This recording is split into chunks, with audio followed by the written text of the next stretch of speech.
느헤미야 10장 28절에서 39절, 제가 한 절 읽고 여러분이 한 절 읽고 마지막 39절 함께 읽겠습니다.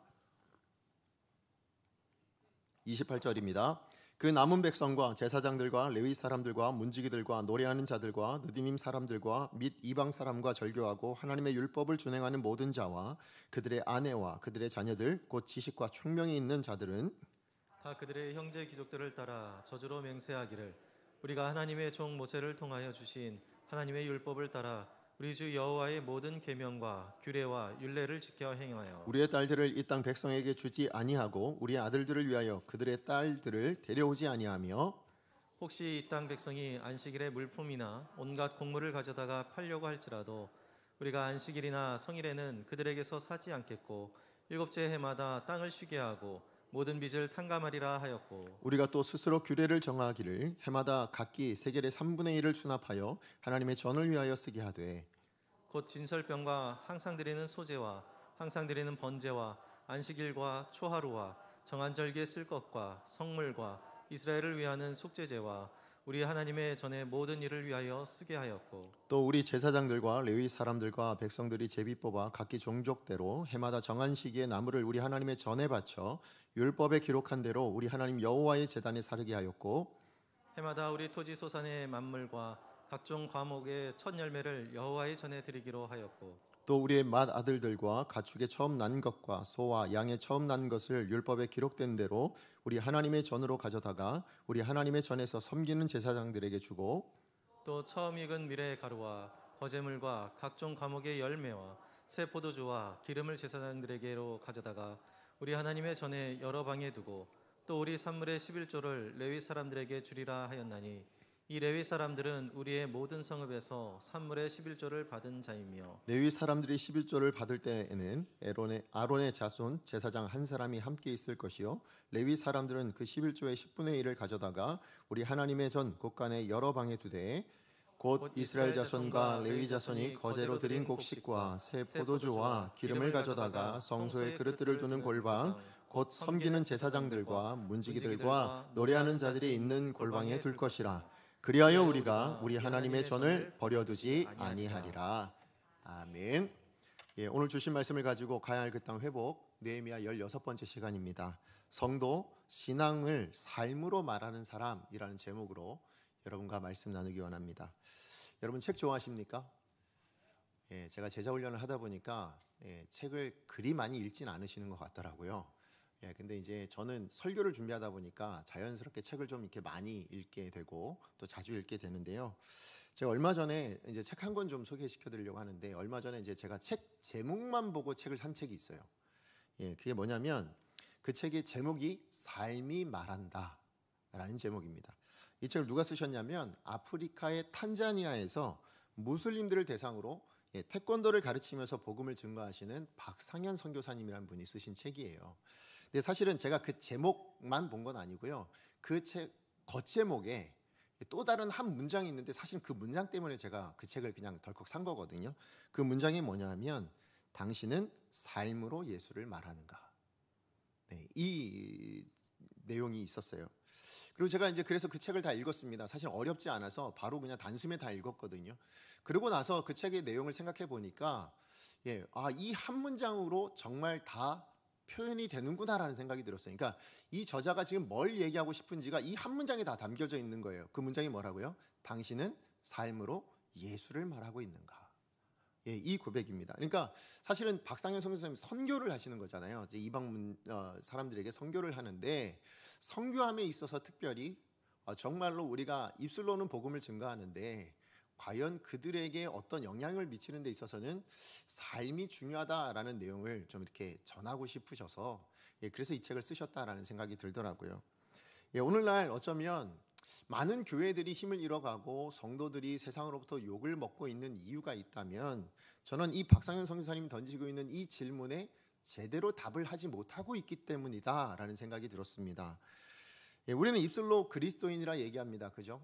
그리고 저는 예수 그리스도를 믿어서 구원받은 사람입니다. 저는 죽으면 이제 천국 갈 수 있습니다. 이런 신앙 고백을 우리는 입술로는 잘 이야기합니다.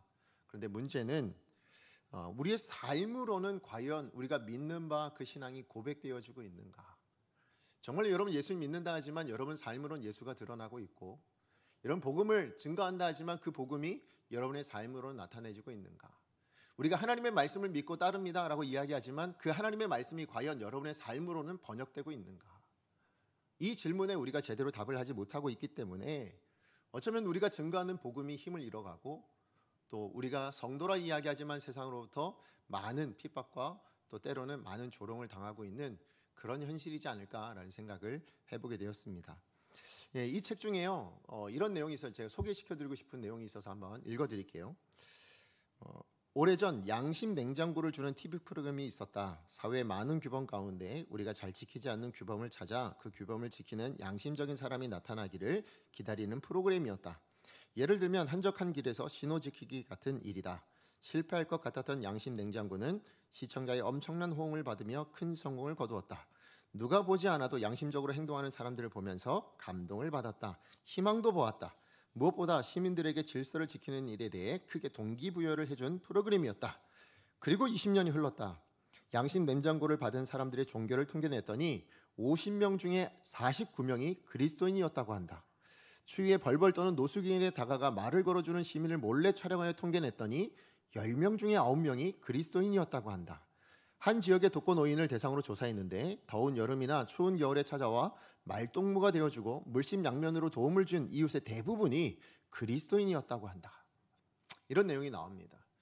그리고 이어서 이제 어떤 내용이 더 기록되어 있냐면 그 부분도 제가 읽어드릴게요. 눈치챘겠지만 이런 통계는 없었다. 그러니까 앞에 있는 말은 없었던 내용이라는 거예요. 만약 이런 결과가 사실이라면 우리 주변에서 교회를 비판하고 예수님을 오해했던 사람들의 마음은 조금씩 바뀌기 시작할 것이다. 아, 역시 예수 믿는 사람들은 다르구나 하고 생각할 것이다. 제가 이 글을 읽으면서 사실 많은 생각을 좀 해보게 됐어요. 정말 그랬으면 어땠을까? 이 통계가 진짜 그랬다면, 이게 진짜 현실이었다면 얼마나 좋았을까? 근데 참 가슴이 아픈 건 뭐예요? 이게 가짜라는 거죠. 이게 있지 않았던 일이다라는 것이죠. 사실 제가 이 글을 보면서 저자가 어떤 기대가 있고 사실 저자에겐 어떤 바람이 있는가라는 것이 느껴졌습니다. 정말 이 땅의 모든 그리스도인들이 세상 사람들과 다르게 어떤 선한 영향력들을 드러내는 그런 삶을 살아갈 수만 있다면 우리가 증거하는 복음이 얼마나 커다란 무게를 가질 수 있겠는가. 우리가 예수님을 증거할 때 그 예수님에 대한 그 말이, 우리의 말이 얼마나 큰 무게로 저들에게 전달되어질 수 있었을까라는 생각을 해보게 된 겁니다. 정말 우리가 깨달은 말씀이요, 정말 오늘도 우리가 듣는 이 하나님의 말씀을 우리가 듣고 그 말씀을 들은 것을 믿는 바대로 우리가 살아내기 시작한다면 그야말로 교회가, 아니면 우리 성도가 이 어두운 세상에 빛이 되지 않겠습니까? 그리고 누가 뭐라 하더라도 이 교회가 희망입니다. 성도가 이 세상의 희망입니다. 이렇게 말할 수 있을 거라 생각이 되어집니다. 사실 초대교회에 우리 많은 신앙의 선배들이요, 그리고 지금까지 우리 믿음의 선배들은요, 사실 이런 삶을 줄곧 살아냈었다고 저는 생각합니다. 정말 세상 사람들과 다르게 구별되어진 그런 모습으로 세상 속에서도 정말 깨끗한 삶을 살아냈던 사람들이 우리 믿음의 선배들이었어요. 특히 은혜가 임하면, 특히 부흥의 역사가 나타난 그 지역마다 사실 그 지역 사람들이 다 뭐라고 얘기하냐면 예수 믿는 사람 좀 다르네, 뿐만 아니라 그 다름이 사실은 또 칭찬으로 나타나기도 했었어요. 우리 초대교회 부흥의 시대도 그렇지 않았습니까? 그래서 우리 교회가 사실 우리 신앙 가운데 담배, 술 왜 우리가 안 하게 됐을까요? 바로 그 시대에 우리 믿음의 선배들이 신앙을 가지고 그런 삶을 살았거든요. 정말 술을 끊고 담배를 끊는 그런 모습들을 보여줌으로 선한 영향력을 미치다 보니까 예수 믿으면 술 안 먹고 담배 안 피는 거야. 우리 이렇게 생각하고, 오늘도 우리는 그렇게 생각하고 살고 있지 않습니까? 신앙의 척도를 뭘로 삼아요? 우리 많은 분들, 우리 어른들 생각하면 술, 담배 안 하는 것이 신앙 제대로 하는 거지, 이렇게 생각하고 있지 않습니까? 제가 언젠가 말씀드린 적이 있는데요, 제가 이전의 교회에서 사역을 할 때에 제가 늘 마음에 신경 쓰고 염두에 두고 살았던 하나의 삶의 패턴이 있습니다. 그게 뭐냐면 무단횡단하지 않기였어요. 제가 언젠가 한번 말씀드린 적이 있는데 제가 그것을 지키게 된 이유가 어디 있냐면, 저희 막내 아들 때문이었습니다. 저희 막내 아들이 유치원을 다녔는데 저희 교회 안에 그 당시 교회 안에 있던 성교원을 다니지 않고 일반 유치원을 다녔어요. 근데 저희 집이 바로 교회 앞이었거든요. 근데 그 교회 앞에서 이제 보면 바로 교회 앞에 누가 지나다니는지 뭐 누가 있는지 다 알 수 있을 정도로 그렇게 보여집니다. 근데 어느 날 저희 아들이 저랑 같이 있는데 월요일에 저희 아들이랑 같이 있는데 저희 아들이 저거 불법인데 하는 거예요. 그래서 뭔가 하고 제가 이렇게 가서 봤더니 저희 교회에 있는 선교원의 선생님과 아이들이 무단횡단을 해서 아파트 놀이터를 그러니까 아파트를 들어가더라고요. 그러니까 놀이터를 가기 위해서 가신 거던데. 아무튼 그걸 보면서 선교원을 다니지 않는 일반 유치원을 다니는 저희 아들이 그 당시에 선교원을 다니지 않아서 그 아들의 입술에서 뭐라고 나왔냐면 불법인데 라는 얘기가 나온 거예요. 선교원을 다니고 있는 교회에서 나와서 무단횡단을 해서 그 지나가는 모습이 저도 아무렇지 않게 그렇게 살았었거든요, 이전에는. 근데 제가 그 얘기를 듣고는 도무지 그렇게 살면 안 되겠다는 생각이 들어서 그래서 그 이후로 한 3, 4년 정도를 그렇게 계속 지켰던 것 같습니다. 사실은 횡단보도가 그렇게 멀진 않아요. 50에서 한 100m 정도 되면 좌우로 횡단보도가 있거든요. 그런데도 불구하고 그렇게 무단횡단을 하는 게 사실은 그 선교원에 있는 아이들, 선생님뿐만 아니라 많은 성도님들이 교회를 드나들면서 그렇게 다니셨어요. 근데 저는 이제 사실은 그렇지 않아야 되겠다 생각해서 한 3년, 4년 정도를 그렇게 지냈는데 그렇게 지내던 어느 한 2년 정도, 3년 정도 지났을 때에 어느 성도님이 저한테 그러시는 거예요. 이제 제가 그러고 있는 걸 아셨나 봐요. 그랬더니 저한테 뭐라고 얘기하셨냐면 역시 목사님은 달라. 진짜 목사님답네요. 이렇게 얘기를 하시는 거예요. 근데 제가 그 말을 들었을 때 굉장히 씁쓸했어요. 왜 그랬을까요? 여러분, 횡단보도 지키는 게 목사다운 거랑 무슨 상관이 있습니까? 그죠? 아니, 말씀을 잘 지켰다. 아니, 말씀대로 잘 살아냈다. 이걸 가지고 제가 목사답다는 얘기를 들었다면, 아니면 제가 사역을 정말 목사답게 잘했다는 이야기로 제가 들었다면, 그렇다면 그럴 수도 있지라고 생각하겠지만, 이런 횡단보도를 잘 지키는 게 목사답다는 얘기가 될까요? 제가 그 말을 들으면서 한편으로는 뭐 기분도 좋았지만 한편으로는 정말 씁쓸했습니다. 뭐가 생각났냐면 이 시대가 정말 많이 타락했구나. 정말 많이 도덕적으로도 해이해졌구나. 그러다 보니 그냥 상식만 지켜도 이제는 다르네 라는 이야기를 들을 수 있는 세대가 되고 말았구나 라는 생각이 든 것입니다. 사실 정말 이 세대는 상식이 무너진 세대인 것 같아요. 그리고 도덕적으로도 너무 많이 해이해진 그런 시대가 되고 만 것 같습니다. 제가 며칠 전에 저희 교회 앞에 이제 점심 시간에 제가 교회 앞을 잠깐 나갔는데 저희 교회 옆에 이제 지하로 내려가는 원래 지하 주차장인데 글로 내려가는 데가 있지 않습니까? 그 옆에 봤는데요. 중학생 정도밖에 안 됐어요. 남자 여자애들 한 5-6명이 모여 있는 거예요. 뭐 하고 있었을 것 같으세요? 쪼그려 앉아가지고요. 담배를 피면서 침을 탁탁 뱉으면서 그러고 있는 거예요. 그래서 제가 정중하게 얘들아 여기서 이러면 안 돼. 그리고 담배 꺼라. 그리고는 이제 그냥 돌려보냈거든요. 요즘 세대가 이렇습니다. 뭐 이게 한두에 있는 이야기가 아니고 그냥 여러분 처음 듣는 이야기도 아니시죠? 근데 이게 우리 시대의 현실의 모습이라는 거예요. 이게 오늘날 우리가 살아가고 있는 이 사회의 모습이라는 것입니다. 자, 그러니까 여러분 정말 우리가 믿는 사람이라면요. 이 시대의 다른 모습들은 뭐냐면 그냥 우리가 입술로만 고백을 하는 거 이건 얼마든지 할 수 있어요. 근데 그 얼마든지 할 수 있는 그 입술의 고백으로는 세상 사람들에게 뭔가 다르다라는 게 보여지지 않더라고요. 오히려 정말 우리가 신앙인이라면 세상과 구별된 모습이라면 그것이 입술로만 나올 것이 아니라 우리의 삶으로도 표현되어야 되지 않겠는가. 그래야 하나님께 기쁨이 되어지고 그래야 세상 사람들로부터 인정받을 수 있는 사람이 되지 않겠습니까? 그리고 그런 사람들을 세상은 뭐라고 부를 수 있다고요? 성도라 하지 않겠냐고요. 이 세상에 정말 희망이 되고 정말 이 세상에 빛이 될 수 있는 사람들은 성도밖에 없구나 라는 인식을 갖게 되지 않겠냐라는 것입니다.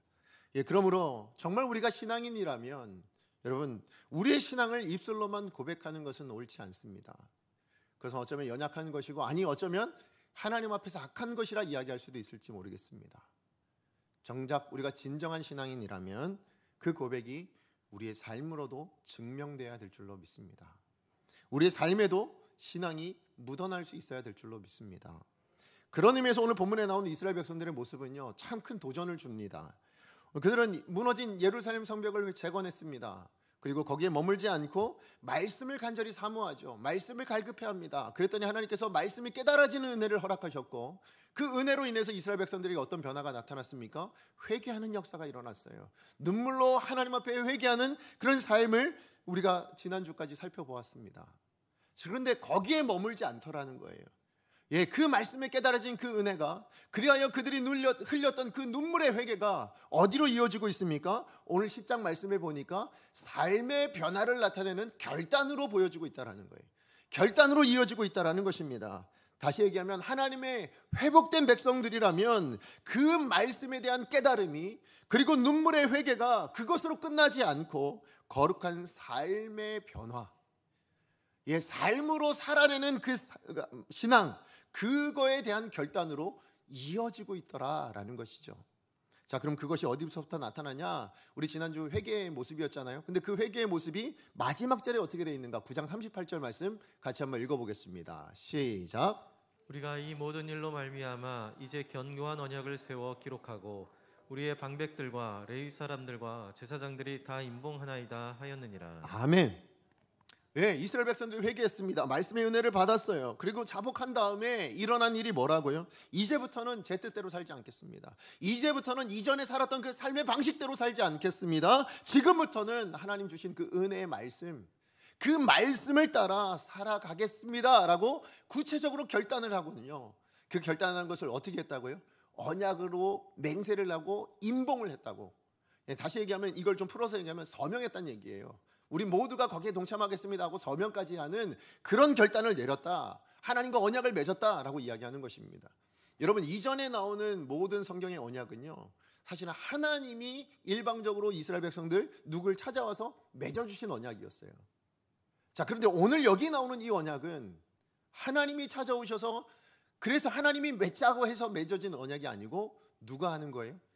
은혜 받은 이스라엘 백성들이요, 자발적으로 하나님과 언약을 맺고 있는 거예요. 하나님 앞에서 결단을 하고 있는 것입니다. 저 예전처럼 살지 않겠습니다. 그래서 이어지는 오늘 본문의 이 10장의 내용이 뭐예요? 그렇게 언약에 동참한 사람들이 누구인가, 그 명단이 나오고 있고, 그리고 그 다음에 나온 내용이 뭐예요? 우리가 오늘 읽었던 본문입니다. 그 내용이 뭡니까? 언약의 내용이 뭐였냐, 그 내용을 지금 구체적으로 기록해 놓은 것이 오늘 우리가 읽었던 본문의 내용입니다. 맞아요. 지금 이스라엘 백성들은요, 그저 그렇게 은혜 받았던 거, 말씀을 깨닫고 그렇게 회개했던 것이 그냥 지식적으로만 남지 않고요, 감정으로의 변화가 나타난 것으로만 끝내지 않고 그것을 어디로 연결한다고요? 삶으로 연결해내고 있더라. 구체적인 삶의 변화를 만들어내려고 그렇게 결단하고 있더라. 삶으로 증명해내려고 그렇게 노력하고 있더라. 그걸 지금 보여주고 있는 것입니다. 그런 의미에서 저는 우리 신약의 이 요한일서 3장 18절 말씀이 굉장히 중요하다고 생각해요. 우리 같이 한번 읽어볼까요? 요한일서 3장 18절입니다. 시작. 자녀들아, 우리가 말과 혀로만 사랑하지 말고 행함과 진실함으로 하자. 아멘. 여기 나오는 행함과 진실함으로 하자, 이 내용은 뭐예요? 신앙생활은 이론이 아니라는 겁니다. 신앙생활은 그냥 지식이 아니라는 것입니다. 신앙생활은 뭐예요? 실제적이어야 하고 구체적인 삶으로 나타나야 그것이 진정한 의미에서 신앙의 모습이다. 그것을 지금 의미해주고 있는 말씀이지 않습니까? 자, 그런 의미에서 여러분의 삶은 신앙이 나타나고 있습니까? 여러분의 삶을 통해서는 여러분이 믿는 바 그 예수 그리스도가, 하나님의 말씀이 드러나고 고백되어지고 있습니까? 자, 그렇다면 오늘 우리 이 본문 말씀을 통해서요, 진정한 하나님의 백성, 이 이스라엘 백성들의 결단을 통해서 지금 어떤 삶을 보여주려고 하고 있는가? 다시 얘기하면 이 말씀을 오늘도 우리에게 말씀하시는 하나님께서는 오늘 저와 여러분에게, 우리도 하나님의 자녀인데 그럼 이 땅을 살아가는 동안에 어떤 삶을 살아내는 것이 필요한 것인가? 그것을 좀 살펴보기 원합니다. 정말 우리가 믿는 사람이라면, 정말 우리가 성도이고 우리가 신앙인이라면 우린 삶에서 무엇을 고백해낼 수 있어야 되는가? 예, 그것을 두 가지로 여러분과 좀 나누기 원하는데요. 자, 첫 번째입니다. 첫 번째는 세상과 구별됨을 우선순위로 삼고 살기를 결단하고 있어요. 지금 이스라엘 백성들이 이렇게 결단하고 있습니다. 자, 이게 무슨 얘기냐? 자, 오늘 본문에 나오는 이 10장 1절부터 지금 나온 내용이 뭐예요? 지금 하나님과 언약 맺기로 결단했던 그 임봉한 사람들의 명단이 지금 나오고 있죠. 자, 그래서 9장 38절에 우리가 아까 읽어봤던 대로 느헤미야로 시작해서 누구입니까? 이 기록된 사람들은 제사장들, 레위인들, 그리고 백성들의 대표였던 방백들의 이름이 기록되어져 있습니다. 자, 그런데 이들의 공통점이 하나 있다면 그게 뭐냐면요, 이들은 다 포로에서 귀환했던 사람들이라는 거예요. 자, 그러면 이들이 포로로 끌려간 곳이 어디였습니까? 페르시아였어요. 우리가 잘 알듯 느헤미야가 페르시아에 포로로 끌려가 있었잖아요. 예, 그런데 여러분 한번 생각해 보세요. 페르시아가 어떤 나라입니까? 당시에 가장 강대했던 나라, 가장 부국했던 나라, 예, 가장 뛰어난 나라. 예, 그렇게 따지면 오늘날로 얘기하면 뭡니까? 오늘날 미국 아니면 뭐 우리나라 저도 괜찮을 것 같아요. 비교를 아프리카의 정말 가난한 지역으로 생각해 보면 그들에 비하면 우리나라가 얼마나 좋은 나라입니까? 그죠? 자, 그런데 지금 그런 나라에 살고 있던 이스라엘 백성들이에요. 비록 포로로 끌려왔지만 그 강대한 나라에서 그 부요함 가운데 살아가고 있었단 말이에요. 그런데 지금 하나님께서 선택하셔서 하나님께서 부르셔서 그 은혜 응답해서 결단을 내렸습니다. 어떤 결단이요? 저 여기서 살지 않고 이스라엘로 돌아가겠습니다. 이스라엘이 어떤 곳인데요? 지금 다 망해가지고 아무것도 남아있지 않는 땅, 정말로 많은 사람들 이방 민족의 그 공격들로 인해서 고통을 당하고 곤란을 당하고 어려움을 당하고 가난하게 살 수밖에 없는 바로 그러한 땅이에요. 근데 그런 땅으로 돌아오겠다고 결단했단 말이에요. 그래서 돌아온 사람들의 명단이 바로 이 사람들입니다. 다시 얘기하면 뭐예요? 나는 세상과 구별된 사람임을 선언한 사람들이에요. 나는 세상과 다르게 살겠습니다. 세상이 추구하는 방향대로 살아가지 않겠습니다. 하나님이 뜻하시면 그 자리로 가겠습니다 하고 결단하여 구별되어진 사람들, 그 사람들이 바로 지금 여기에 나온 이 사람들이라는 거예요. 그런데 이렇게 대표들만 그러면 언약했습니까? 그렇지 않아요. 이 대표들과 함께 언약한 사람들이 있었어요. 자, 그게 바로 오늘 우리가 읽었던 28절 말씀에 나옵니다.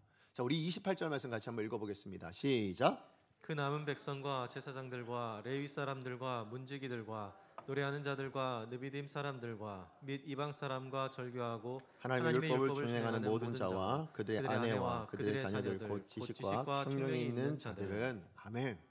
지금 여기에 있는 사람들은요, 누구냐면 지금까지 느헤미야에서 이야기했던 모든 사람들을 총망라하고 있습니다. 자, 이게 무슨 의미냐? 여러분, 앞서 우리가 28절에 나왔던 이 말씀에 내온 이 명단들이요, 사실 이 명단들이 앞에도 한 번 더 언급이 돼 있었어요. 자, 우리 한번 생각해 보시면 여러분 7장, 8장, 9장, 예, 그 앞서는 모든 이스라엘 백성들이 성벽 짓는 것에 있었잖아요. 자, 그런데 이제 7장, 8장, 9장에서는 7장은 뭡니까? 포로로 돌아온 사람들의 명단이고요. 8장은 뭡니까? 말씀을 사모해서 말씀을 들었던 사람들이 나오고 9장에는 누가 나올까요? 회개했던 사람들이 나오지 않아요. 우리 그렇게 다 말씀을 묵상하지 않았습니까? 근데 그 사람들을 다시 한번 언급해주고 있는 것이 오늘 이 28절 말씀이라는 것입니다. 다시 얘기하면 28장 첫 부분에 그 남은 백성과 제사장들과 레위 사람들과 문지기들과 노래하는 자들과 느디님 사람들 이렇게 되어 있잖아요. 자, 근데 이건 어디 나오냐면 7장 73절 말씀에 보시면 지금 뭐라고 되어 있어요? 이와 같이 제사장들과 레위 사람들과 문지기들과 노래하는 자들과 백성 및 몇 명과 그다음 느디님 사람들 지금 나오죠. 이 사람들이 지금 그대로 옮겨놓고 있는 거예요. 그렇죠? 자, 그러니까 7장에서 뭐예요? 뭐 어떤 사람들이 포로에서 귀환한 사람들을 지금 요약해 놓은 게 73절이거든요. 그러니까 포로 돌아온 사람들이다. 지금 그 얘기하고 있는 거고요. 자, 그 다음 나오는 28절 중반절에 지금 뭐가 나오냐면 이방 사람들과 절교하고, 이거 어디서 보지 않았어요? 우리 9장에서. 여러분, 회개할 때 그 사람들이 회개하면서 했던 가장 중요한 첫 번째 행동이 뭐였다고요?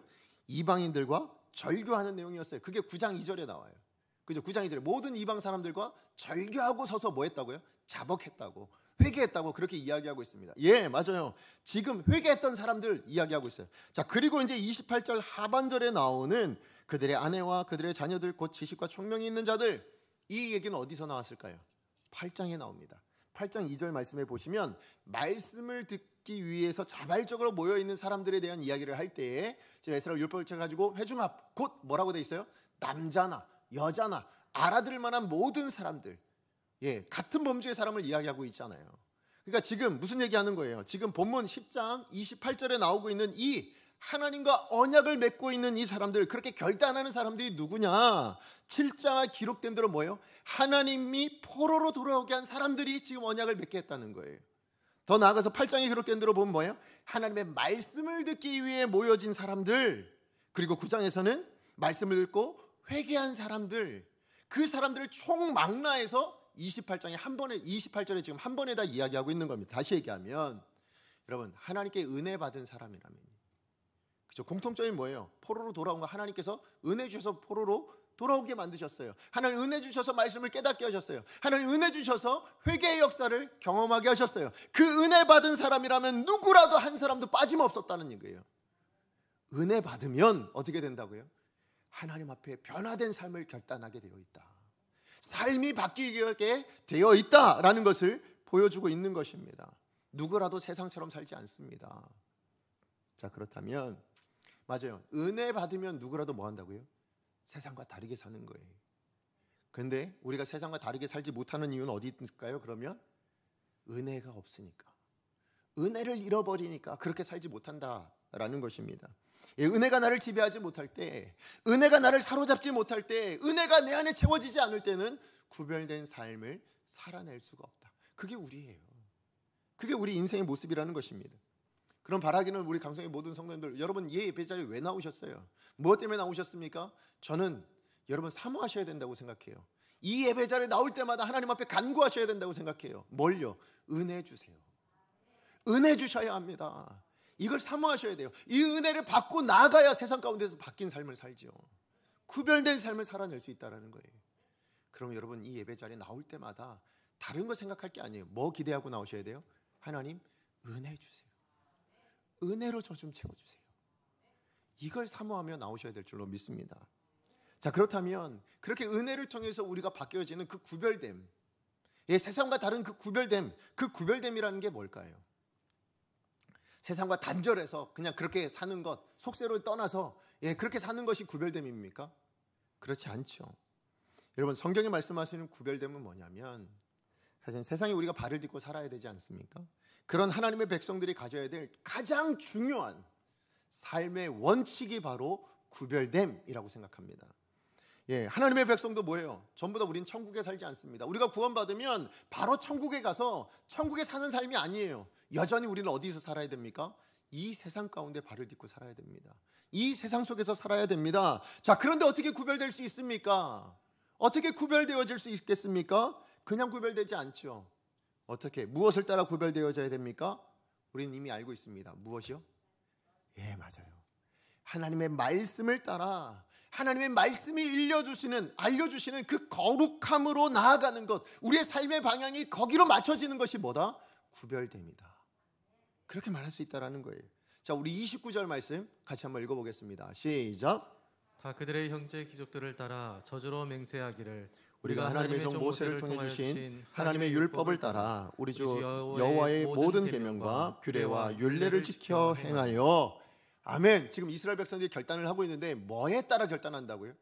이전에 살아왔던 삶의 방식이 아니에요. 이전에 살아왔던 삶의 전통이 아닙니다. 이전에 선배들이 어떻게 살았는지가 중요하지 않아요. 뭐가 중요하다고요?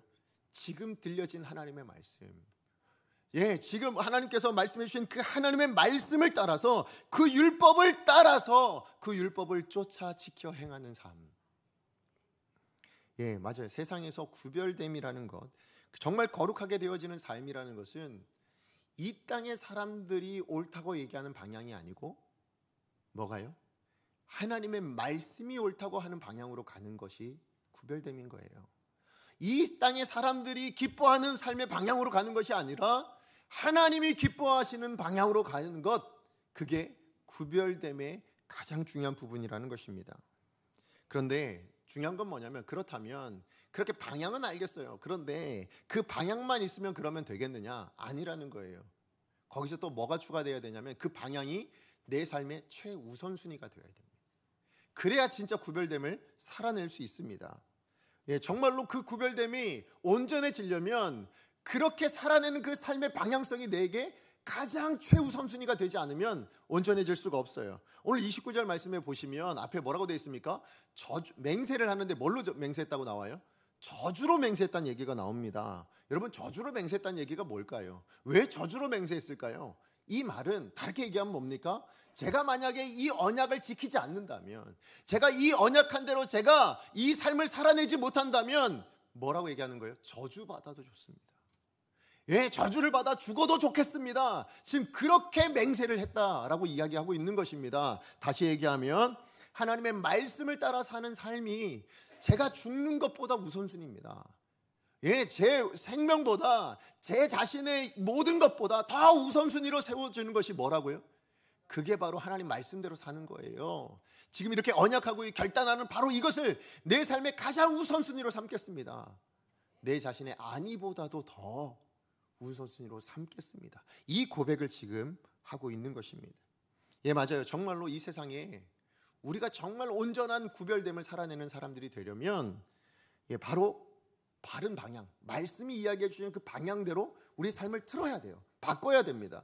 그리고 나서 뭐예요? 그 방향을 내가 지켜내는 것이 가장 우선순위가 돼야 돼요. 그러니까 방향과 우선순위가 같이 가야 합니다. 그러지 않고서는 구별됨은 온전히 할 수가 없어요. 제가 예를 들게요. 여러분, 교회로 오시기 위해서, 우리 예배 드리시기 위해서 이 강속교회 오기로 이제 결단하셔서 오신 거잖아요. 그죠? 여러분, 각각의 삶의 자리가 다 있잖아요. 다 다른 데 사시잖아요. 청라에 사시는 분도 있고, 예, 아니면 뭐 어디 다른 데 사시는 분들 많아요. 예, 그런데 그러려면 이제 교회 와서 예배 드리기로 결정해서 방향을 잡으셔야죠. 어디로 잡으셔야 됩니까? 효성동으로 방향을 잡으셔야 돼요. 예, 그래서 이제 여러분 효성동으로 오고 계시는 겁니다. 바른 방향을 따라 오고 있는데, 만약에 이게 우선순위가 되지 않고요, 오시다가 갑자기 막 목이 말라요. 카페도 들어갔다가, 또 오늘 보니까 책이 보이네. 서점에도 잠깐 들어갔다가, 또 왔더니 여기 다 왔더니 여기 배가 좀 출출한데 롯데리아가 보이네요. 예, 그래서 롯데리아에 들어가서 빵을 먹고 그리고 왔어요. 만약 그렇게 왔으면 여러분, 예배를 드릴 수 있었을까요? 못 드리게 되죠. 분명히 삶의 방향성은 분명한데요, 그 방향성이 우선순위가 되지 않고 자꾸 곁길로 빠지고 다른 샛길로 빠지게 되어지면 결국 그 목적은 이룰 수가 없게 된다는 거예요. 다르게 또 얘기해 보면, 저는 우선순위가 교회 가는 겁니다. 분명히 정했어요. 그런데 그 방향을 계산동으로 잡고, 그 방향을 부평으로 잡고 있고, 그 방향을 청라로 잡고 있으면 여러분, 예배 드릴 수 있습니까? 없어요. 그러니까 뭐가 중요하다고요? 방향도 중요한데 그것이 최우선순위가 되어질 때 비로소 구별됨은 완성될 수 있다는 것입니다. 그러므로 여러분의 인생을 정말로, 아까 제가 첫 번째 대지가 뭐라고요? 말씀대로 구별되는 것을, 그게 삶의 방향을 바꾸시는 거예요. 방향을 제대로 말씀대로 잡는 거예요. 근데 그것을 완성하시려면 뭐가 필요하다? 그게 우선순위가 되어야 된다. 이것을 반드시 기억하셔야 됩니다. 그래야 우리가 온전하게 구별된 삶을 살아갈 수 있어요. 그래서 이스라엘 백성들이 말씀을 따라 저주로 맹세까지 하고 있는 것입니다. 자, 그런가 하면 두 번째예요. 자, 오늘 결단의 내용 두 번째는 뭔가 하면 신앙이 묻어나는 삶을 살기로 결단하고 있다는 것입니다. 자, 오늘 본문의 30절 이하에 나오는 말씀을 보면 지금 이스라엘 백성들이 하나님 말씀을 따라서 이제 구체적으로 어떤 삶을 살겠는지에 대한 결단하는 내용들이 다 나옵니다. 자, 근데 세 가지가 나와요. 뭐가 나오냐면 결혼에 대한 이야기가 나오고, 그다음 두 번째는 안식일에 대한 규례가 나오고요. 세 번째는 성전에 대한 새로운 규례를 만들어서 이제 지키겠습니다라고 결단하는 내용이 나옵니다. 여러분, 맞아요. 말씀을 따라서 그 은혜를 받고 나니까 뭐예요? 회개 역사가 일어나니까 말씀을 따라 순종하는 삶, 말씀을 따라 다른 사람들을 돌아보고 교회 공동체를 섬기는 일이 기꺼이 되어지더라. 그게 전혀 불편하지 않더라. 지금 그 모습을 보여주고 있는 것입니다. 다시 얘기하면 여러분은 교회를 섬기시는 게 불편하세요? 아니면 즐거우세요? 감사합니다. 그분들은 은혜가 있으신 거예요. 근데 언젠가부터 우리가 교회를 섬기려고 하고 교회에 와서 봉사하려고 하는 게 불편한 분들이 생기셨어요. 그러지 않으세요? 왠지 이제는 예전엔 그렇게 열심히 했던 것이 지금 그 열심이 없어지고 있어요. 왜 그럴까요? 오늘 말씀에서 보자면 은혜가 사라지고 있기 때문인 거죠. 은혜 없이 하려고 보니까 뭐예요?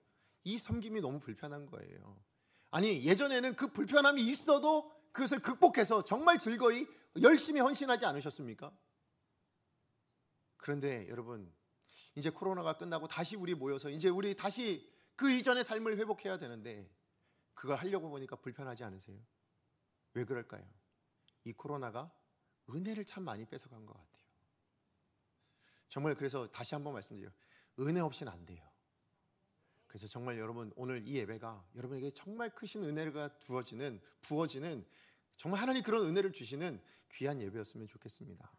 자, 어쨌든 이런 은혜를 받은 지금 이스라엘 백성들이 지금 30절 말씀 보니까 가장 먼저 뭐예요? 결혼과 관련해서 뭐라고 결단합니까?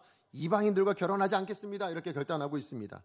자, 하나님을 모르는 사람들이죠. 우상을 섬기는 그 땅의 백성들과는 이제 더 이상 결혼하지 않겠습니다. 혼인하지 않겠습니다. 내 딸도 주지 않고 내 아들을 위해서 다른 이방의 그 여인들을 데려오지 않겠습니다. 그렇게 결단합니다.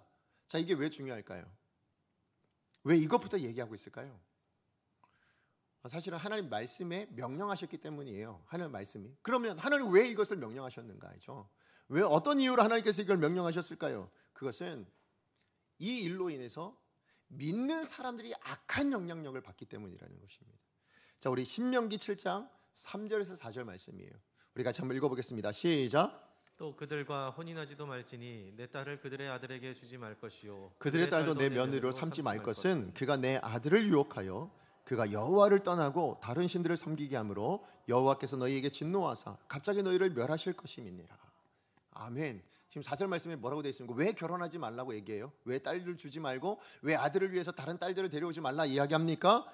아들을 유혹해서 그가 여호와를 떠나게 만드는 악한 영향력을 미치기 때문이라는 것입니다. 여러분, 사실은 우리가 지금도 믿지 않는 분들과 이렇게 결혼하는 일들이 있잖아요. 그죠? 근데 대부분 그렇게 믿지 않는 분들과 결혼할 때에 다들 결단이 뭐예요? 제가 그 사람을 전도하겠습니다. 믿지 않는 그 가정을 복음화시키겠습니다. 이런 결단을 가지고 결혼을 합니다. 근데 사실은 참 많이 염려되는 게, 제가 통계적으로 봐도 제가 이전에 교회에서 신혼부부를 5년 정도 섬겼잖아요. 근데 많은 신혼부부들이 정말 짝믿음을 가진 사람들이 교회를 와요. 오는데요, 몇 번 혹은 안 오는 사람들이, 그렇게 짝믿음으로 오신 분들의 거의 한 60% 정도는 교회를 다시 안 오세요. 왜 그럴까요? 처음에는 그래도 결혼할 때 약속이 있으니까 온 거예요. 근데 왔는데 중요한 건 뭐예요? 영향을 그렇게 해서 계속 주면 좋은데 반대로 영향을 받더라고요. 사실은 우리가 그렇죠. 우리가 예수님 믿으니까 그 선한 영향력을 미쳐서 정말 저 예수님 믿지 않는 분이 돌아올 수 있도록 만드는 게 너무 좋잖아요. 근데 반대로 영향받는 게 훨씬 더 쉽더라는 거예요. 그게 훨씬 더 많은 비율로 일어나고 있더라는 것입니다. 여러분, 성경에도 그 대표적인 사람이 있어요. 누굴까요? 아하방이죠. 그가 하나님을 믿는 사람이었어요. 지금 하나님 믿는 이스라엘 백성의 왕이었습니다. 그런데 그가 바알을 섬기는 시돈 왕의 딸 이세벨을 아내로 맞이하며, 그러면 가장 좋은 그림은 뭡니까? 아하방이 하나님을 전해서 그 이세벨이 하나님을 믿도록 하면 참 좋은데, 결과적으로 어떻게 됐습니까? 아합이 이세벨이 믿는 바알을 받아들였어요. 거기서 끝나나요? 아니죠. 그로 말미암아서 온 이스라엘이 바알을 섬기게 되는 너무나도 치명적인 그런 죄, 그런 영향력이 미쳐지게 되더라 라는 것이죠. 맞아요. 정말로 우리가 그렇게 사는 것, 그렇게 영향을 받게 되는 것, 이것을 보면 왜 하나님께서 지금 이것을 못하게 막으셨는지, 그리고 왜 이스라엘 백성들도 지금 가장 먼저 결단 내린 것이 이방인들과의 결혼을 금하겠습니다라고 나오는지 아시겠죠? 왜냐하면 이스라엘 백성들이 이전에 그래서 망했거든요. 바로 이 이유 때문에 망한 거예요. 그들과 혼인하고 그들과 교류함으로 인하여 우상을 섬기다가 하나님 앞에 벌 받아서 망한 거 아닙니까? 그러니까 이것부터 끊어내겠다, 그렇게 결단하고 있는 것입니다. 자, 그런가 하면 31절 이하에는 이제 뭘 지키겠다고 나와요? 안식일을 거룩하게 지키겠다, 더 나아가서 이제 뭐라고 얘기합니까? 성전을 온전히 섬기겠다. 지금 그렇게 결단하는 내용이 나옵니다. 우리 대표적으로 39절 말씀 같이 한번 읽어보겠습니다. 시작. 곧 이스라엘 자손과 레위 자손이 거제로 드린 곡식과 새 포도주와 기름을 가져다가 성소의 그릇들을 두는 골방 곧 섬기는 제사장들과 문지기들과 노래하는 자들이 있는 골방에 둘 것이라. 그리하여 우리가 우리 하나님의 전을 버려두지 아니하리라. 아멘. 지금 왜 결과적으로 하나님의 전을 버려두지 않겠다라는 결단이 나왔냐면, 사실은 하나님의 성전이 다시 회복되어진 건 느헤미야 때 회복되어진 게 아닙니다. 느헤미야는 뭘 세웠어요? 성벽을 세웠죠. 예루살렘 성벽을. 자, 그러면 이 성전이 무너졌었는데요. 이 성전이 언제 다시 세워졌냐면 1차 포로기환이 있었을 때. 그래서 성경에는 어디로 표현되어 있냐면 에스라서 6장에 보시면 그때 비로소 성전이 완성되어졌습니다. 자, 그런데 그 성전이 완성은 되어졌지만 이스라엘 백성들이 어떻게 했다는 거예요? 그냥 내버려뒀다라는 것을 알 수 있어요. 그러니까 지금 이전처럼 하나님의 전을 내버려두지 않겠습니다라고 결단한다라는 내용은 뭐예요? 이전에는 내버려뒀었다는 얘기예요. 자, 그렇다면 이스라엘 백성들이 왜 성전을 지어놓고는 그 성전이 제대로 기능하지 못하도록 그냥 내버려뒀을까요? 왜 성전이 제 기능을 하지 못할 정도로 그냥 내버려뒀는가? 여러분 한번 생각해 보시면 이해가 되는 부분이 있어요. 뭐냐면 이스라엘 백성들이 너무 힘들었거든요. 그죠? 지금 성벽이 없어서 많은 이방 민족들이 침략하고 그러다 보니까 뭐예요? 지금 당장 내 생계가 걱정이 되는 거예요. 지금 당장 내 가족이 굶어 죽냐 마냐, 어떻게 해야 지금 제대로 살겠느냐, 의식주가 너무나도 걱정이 되고 있는 상황이에요. 자, 그러다 보니까 뭡니까? 그러니까 성전을 돌볼 마음이 생기지 않았던 거예요.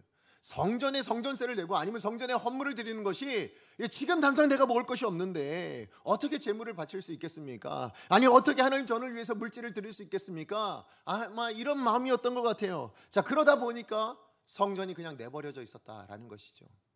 자, 그러면 성전이 그냥 내버려져 있었다라는 얘기는 다르게 얘기하면 뭐예요? 지금까지 이 10장에 이르기 전까지는 이스라엘 백성들은 그렇게 생겨난 그게 지금 많든 적든 그렇게 자기에게 있었던 그 물질을 누구를 위해서만 쓴 거예요? 자기를 위해서만 쓴 거예요.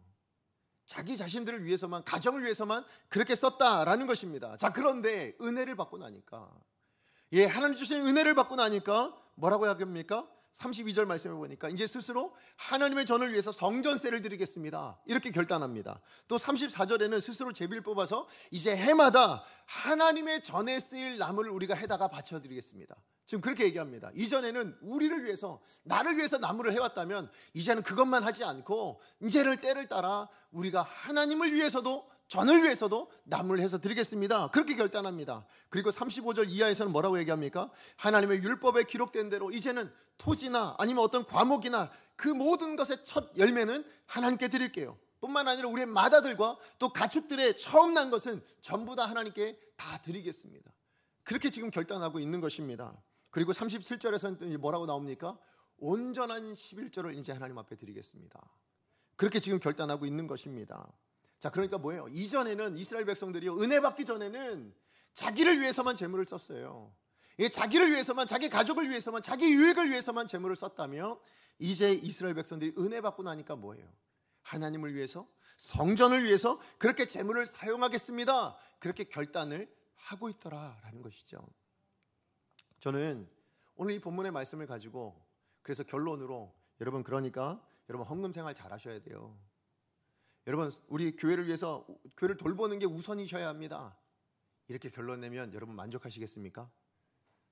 물론 그것도 필요합니다. 하지 말자는 얘기 아니에요. 그러나 저는 이 말씀 안에는 보다 근본적인 하나님의 마음이 있다고 저는 생각해요. 보다 근본적인 하나님의 뜻이 있다고 생각합니다. 무슨 얘기냐면 우리가 재물을 사용할 때, 재물뿐만 아니고요, 사실은 우리가 시간을 쓰고 우리의 삶의 모든 요소들을 사용하고 있을 때 그때 뭐가 나타나야 되는 거예요? 하나님에 대한 마음. 여러분 마음 안에 있는 그 신앙, 그것이 묻어나고 드러나야 된다는 것입니다. 이전까지는 이스라엘 백성들의 모습을 보면 이방 민족이나 이스라엘 백성들이나 다를 게 없어요. 성전이 있지만 뭐예요? 자기를 위해서 재물을 쓰고 있었어요. 자기를 위해서만 시간을 사용하고 있었습니다. 그러니까 세상 사람과 뭐가 달라요? 아무것도 다른 게 없는 거예요. 그런데 지금 은혜 받고 나니까 뭐예요? 이제 제 물질을 가지고 하나님을 위해서 쓰겠습니다. 제 물질을 가지고 이제 하나님의 성전을 위해서 쓰겠습니다. 무슨 얘기입니까? 이제 그 물질 사용되는 것을 봐도, 그것만 봐도 뭐예요? 아, 이 사람들 하나님 믿는 사람들이구나. 그것이 보여지더라는 거예요. 하나님을 위해서, 너 지금 뭐 하고 있니? 하나님 성전을 위해서 내가 지금 나무를 베고 있어. 야, 너의 시간을 지금 하나님을 위해서 쓰고 있어? 야, 지금 이렇게 너도 가난한데 그냥 너를 위해서 써야 되는 거 아니야? 이렇게 할 수도 있지만 그 나무를 해는 모습을 통해서 뭡니까? 아, 저 사람이 하나님 믿는 사람이구나. 이게 드러날 수 있다는 것입니다. 예, 맞아요. 우리에겐 참 많은 것들이 있습니다. 많든 적든 우리에게는 시간도 있고, 우리는 몸에 건강도 있습니다. 우리 물질도 있습니다. 그런데 그것들이 사용되어지는 곳곳마다 여러분, 우리만 나타나고 있는 거 아닙니까? 아니, 세상 사람과 똑같은 모습만 나타나고 있는 것은 아닙니까? 여러분, 그것이 사용되어지는 것에, 그것을 통해서 하나님을 믿습니다. 예, 제가 말씀을 따라 살고 있습니다. 이것이 묻어나야 된다는 거예요. 우리의 신앙이 드러나야 된다는 것입니다. 여러분 시간을 쓰는데 주일날 이 시간에 나와서 예배를 드리는 것에 시간을 쓰십니다. 그러니까 세상 사람들이 누구라도 보면, 지금 여러분이 교회를 들어오는 모습들을 보면 뭐라고 얘기할까요? 아, 저 사람 교회 다니는구나. 아, 저 사람 신앙생활 하는 사람들이구나. 아, 저 사람 예수 믿는 사람이구나. 이걸 알 거예요. 그렇죠? 누구라도 인정할 겁니다. 자, 그런데 그것뿐이라면, 여러분, 그것으로 땡 끝내고요, 그 나머지 시간들은 전혀 하나님과 관계없이 나를 위해서, 내 유익을 위해서, 내 필요를 위해서 세상과 똑같은 방식으로 살아내고 있다면, 그러면 우리는 무엇으로 신앙인이라고 얘기할 수 있을까요? 무엇으로 하나님 믿는 사람이라고 얘기할 수 있냐는 거예요. 그러므로 하나님이 원하시는 건 뭐예요? 너에게 허락한 그 시간이, 너에게 허락한 그 물질이 네가 믿고 있는 그 신앙이 드러나는 것에 사용했으면 좋겠다. 아니, 그것이 쓰여질 때마다 너의 신앙이 나타날 수 있었으면 좋겠다. 그것을 하나님께서 원하고 계시더라. 아니, 지금 이스라엘 백성들이 그것을 결단하고 있더라는 거예요. 이전까지는 나를 위해서만 살았고 세상과 똑같은 삶을 살았지만 이제 구별되기로 결단했으니 내가 쓰는 물질도 하나님이 드러나도록 쓰겠습니다. 내가 쓰는 시간도 하나님이 드러나는 데 사용하겠습니다. 이렇게 지금 결단하고 있더라. 이게 은혜로 변화된 하나님의 사람들의 결단이더라. 이것을 보여주고 있는 것입니다. 맞아요. 이스라엘 백성들은 이전에 성전이 완성되었음에도 불구하고 성전을 내버려 두고 하나님의 백성으로서의 그 신앙을 드러내지 못하는 삶을 살았었습니다. 그런데 이제 성벽이 완성되어졌고 은혜를 받고 나니까 뭐예요? 신앙을 삶으로 말하더라. 이제는 삶으로 하나님의 말씀을 번역해내고 있더라. 아, 저 사람 보니까 말씀대로 사는 사람이구나. 아, 저 사람을 보니까 정말 신앙대로 사는 사람이구나. 저 사람이 하나님 믿는 사람이구나. 이게 보여지는 삶을 결단하더라. 오늘 저와 여러분을 향해서 하나님께서는 같은 결단을 원하실 줄로 믿습니다. 우리가 입술로만 고백하는 거 아니에요. 여러분, 성도는 신앙을 입술로만 고백하는 사람이 아니고, 오늘 제목이 뭐였습니까? 성도는 신앙을 삶으로 말하는 사람. 그게 진짜 하나님이 원하시는, 하나님 기뻐하시는 성도인 줄로 믿습니다. 말씀의 결론을 맺을 때요, 제가 박상현 선교사님 아까 책 소개시켜드렸잖아요. 그 책의 서론을 읽어드리고 제가 말씀의 결론을 맺기 원합니다. 제가 서론을 읽어드릴게요. 초등학생이든 청소년이든 군인이든 직장인이든 누구나 각자의 삶이 있다. 그가 어떤 사람인지는 그의 삶이 말한다. 그가 그리스도인이라면 그의 신앙을 증명하는 것 역시 그의 삶이다. 예수 그리스도를 믿는 사람으로서 얼마나 그분을 따르며 살고 있는가이다. 그래서 삶으로 말씀에 반응하는 것이 중요하다. 이것은 나의 삶의 목표이기도 하다. 삶이 예배이고 내가 교회이기 때문이다. 나는 날마다 나 자신에게 질문한다. 나는 예수 그리스도를 따르는 그리스도인으로서 삶으로 예수를 말하고 있는가? 저는 오늘 이 서론 가운데 삶이 예배이고 내가 교회입니다 라는 이 고백, 이렇게 삶이 예배이고 내가 교회인 사람이 뭐라고 불릴까요? 세상에서는 성도라고 불릴 줄로 믿습니다. 하나님의 사람이고 하나님의 자녀라고 불림을 받게 될 줄로 믿습니다. 그러므로 이 고백은 박상현 선교사님만의 고백이 아니어야 되고 오늘 우리가 하나님께 구원받은 우리 모두의 고백이어야 될 줄로 믿습니다. 여러분, 구별된 삶을 사시되 그 구별된 여러분의 삶이 예배이셔야 해요. 하나님을 드러내고 하나님을 높여드리는 게 예배 아닙니까? 여러분의 삶이 예배이셔야 합니다. 그리고 여러분 나간 그곳에서 교회이세요. 여러분을 보고 여러분을 바라보고 교회가 이런 곳이구나, 성도가 이런 곳이구나, 하나님의 말씀은 이런 말씀이구나가 보여진다는 거예요. 여러분 정말로 교회로 보여지고 계십니까? 세상과 똑같은 모습으로 보여주고 계십니까? 우리는 교회 안에서만 교회인 것이 아니고요, 교회 안에서만 성도인 것이 아니고, 우리의 입술로만, 우리의 머릿속에서만, 우리의 감정 속에서만 고백하는 것이 아니라 우리의 삶으로도 그것을 말할 수 있는 사람들, 그런 신앙인이 되어야 될 줄로 믿습니다. 우리 강성교회가, 다른 교회는 모르겠어요, 우리 다른 교회도 그래야 되겠지만 저는 우리 강성교회만큼은 삶으로도 우리의 신앙을 고백할 줄 아는 그 구별된 삶을 하나님 앞에서 최우선순위로 살아내는 저와 여러분 되어지기를 간절히 소원합니다. 우리 주신 말씀 기억하면서 함께 찬양하기 원합니다. 우리 예전에 한번 불렀던 찬양입니다. 원하고 바라고 기도합니다. 가사가 이래요. 이 세상을 살아가는 동안에 나의 힘을 의지할 수 없으니 기도하고 낙심하지 말 것은 주께서 참 소망이 되심이라.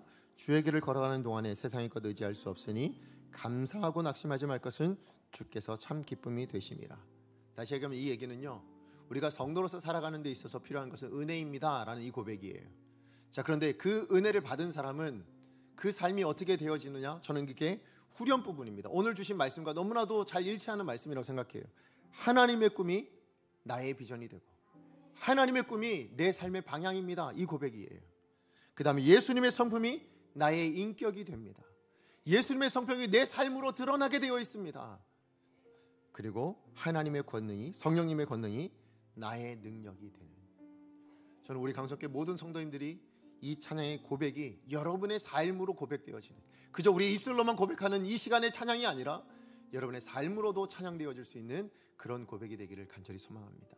우리 결단한 마음으로 함께 찬양합니다.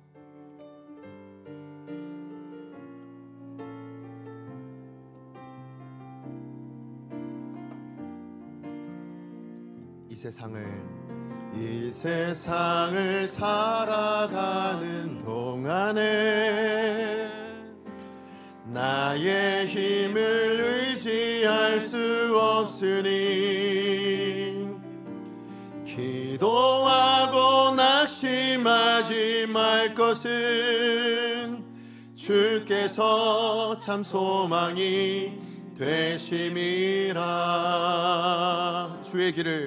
주의 길을 걸어가는 동안에 세상의 것 의지할 수 없으니 감사하고 낙심하지 말 것은 주께서 참 기쁨이 되심이라.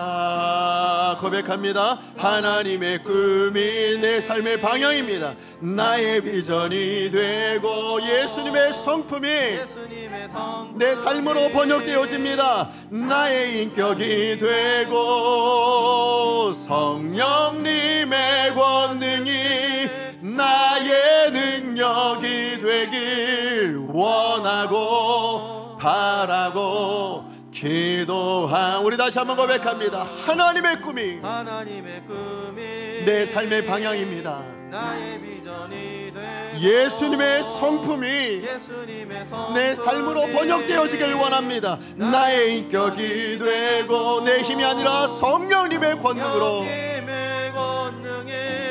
나의 능력이 되길 원하고 바라고. 우리 다시 한번 마지막으로 고백합니다. 하나님의 꿈이 나의 비전이. 예, 하나님 정말 그런 역사가 일어날 수 있게 해주세요. 하나님 정말 우리가 그렇게 변화되어질 수 있게 해주세요. 우리 강석의 모든 성도님들이 하나님 고백을 삶으로도 번역해낼 수 있게 해주세요. 성령님의 권능이 나의 능력이 되길 원하고 바라고 기도합니다. 우리 같이 말씀 기억하면서 함께 기도했으면 좋겠습니다. 예, 하나님의 사람이라면, 정말 하나님의 사람이라면 우리는 이 세상과 다르게 구별된 삶을 살아내야 돼. 그것이 우리 삶의 최우선순위가 되셔야 돼요. 그 어떤 것보다, 내 안위보다도 하나님의 백성답게 살아내는 것을 가장 우선순위로 삼겠습니다. 이게 우리의 고백이어야 될 줄로 믿습니다. 그런 고백을 하는 사람이라면 그 삶은 신앙을 고백하는 삶이 될 것이고 하나님의 말씀을 번역해내는 그런 삶이 될 줄로 믿습니다. 하나님, 은혜로만 되어집니다. 하나님이 주신 은혜로만 되어집니다. 하나님, 오늘 이 시간에 우리를 예배의 자리로 불러주셨으니 그 은혜를 허락하여 주셔서 이 고백을, 이 결단을 우리도 하고 이 세상 가운데 승리하며 살아갈 수 있는 진정한 하나님의 사람 되게 하여 주시옵소서. 주여 능력을 주옵소서. 우리 외치고 기도합니다. 주여 능력을 주옵소서. 예.